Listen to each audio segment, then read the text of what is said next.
कि वस्तुतः राम राज्य कोई एक व्यवस्था का ही नाम नहीं।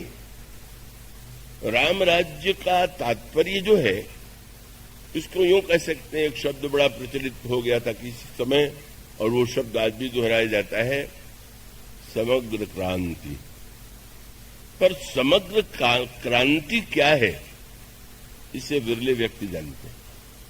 तो समग्र क्रांति ही राम राज्य है और समग्र क्रांति का मूल सूत्र यह है, और यही श्री भरत की विशेषता है।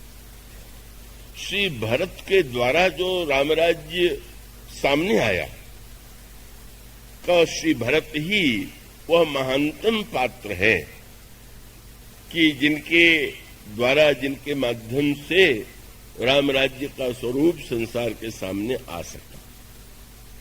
गुरु वशिष्ठ के प्रस्ताव को उन्होंने स्वीकार नहीं किया, वो वन में गए, लौट करके आए, 14 वर्ष तक राज्य भी चलाया।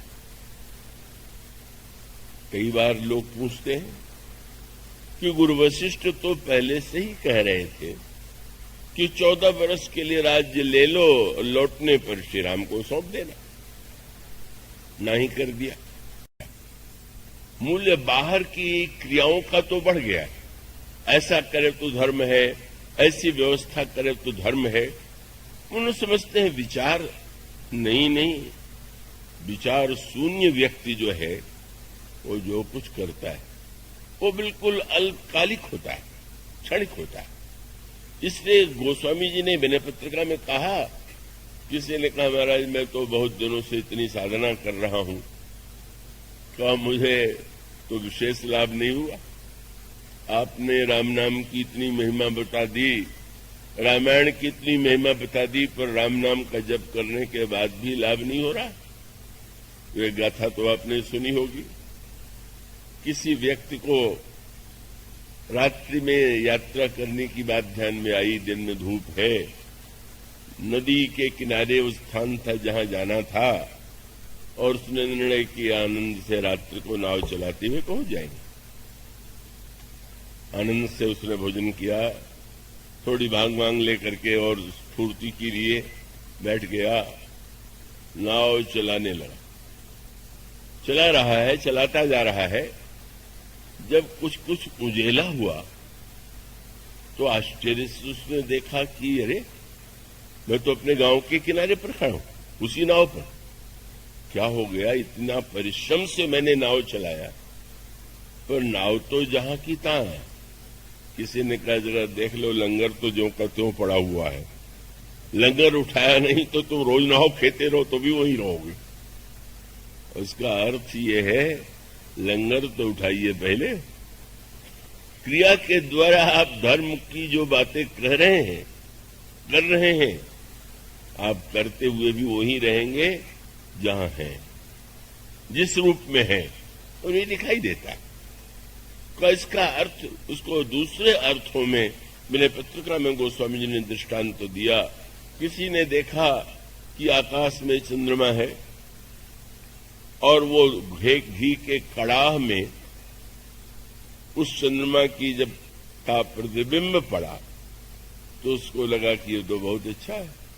चंद्रमा में अमृत सुनते हैं कि होता है, और कड़ाही में तो ये घी में चंद्रमा आई गया है, क्यों न इसी को पका करके हम ले लें तो अमर हो जाएंगे।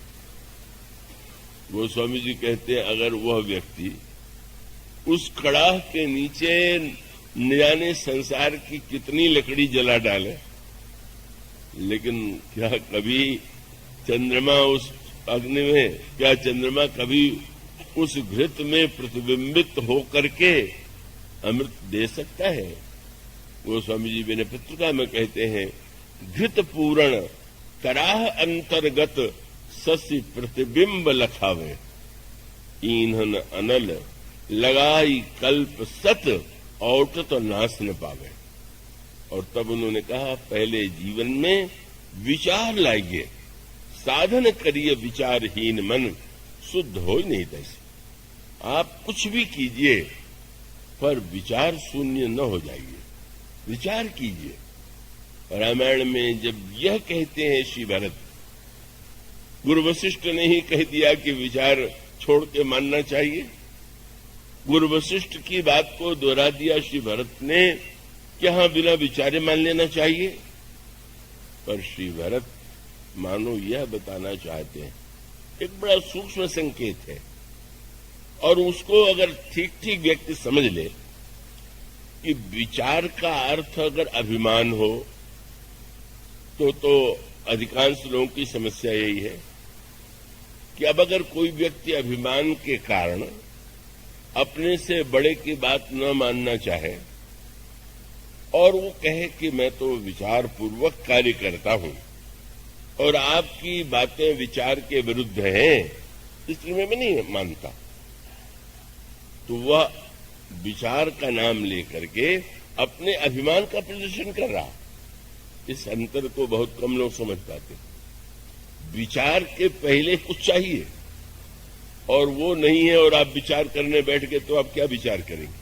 भगवान राम ने भरत जी से कह दिया, भरत संकोच छोड़ के तुम जो कहोगे मैं करूंगा। श्री भरत जी कह देते कि चलिए चलिए अयोध्या के सिंहासन पर बैठ जाइए। पर श्री भरत ने जो सूत्र पकड़ा, उन्होंने कहा, प्रभु आप कहते हैं भरत संकोच छोड़ करके तुम जो कहोगे मैं करूंगा, पर प्रभु मैं जब संकोच छोड़ दूंगा तो कहीं तो जाएगा और वो आपके पास ही तो जाएगा। और इसका अर्थ है कि मैं निसंकोच होकर के आपको संकोच में डाल करके अपने अभिमान की पूर्ति कराऊं, ये तो सेवा धर्म नहीं। जो सेवक साहिब ही सकोची निज हित चहई तासुमति पूछी। मानो धर्म शास्त्र ने जब यह कहा कि पिता की आज्ञा बिना विचारे मानना चाहिए, तो इसका अर्थ है कि पिता अगर पिता है तो जो बोले उसे विचार पूर्वक बोलना चाहिए। तो धर्म हमको ऊंचे ले जा रहा है कि नीचे उतार रहा।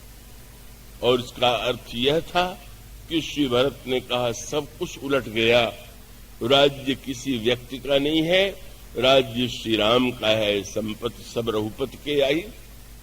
यह सारी विडंबना इसीलिए है कि हमारे पिताजी की बुद्धि इस तरह से बुद्धि भ्रष्ट हो गई। बात कहने में भी अच्छी है, सुनने भी अच्छी है, और कम से कम इतने देर के लिए तो आप राम राज्य में बैठे हुए हैं।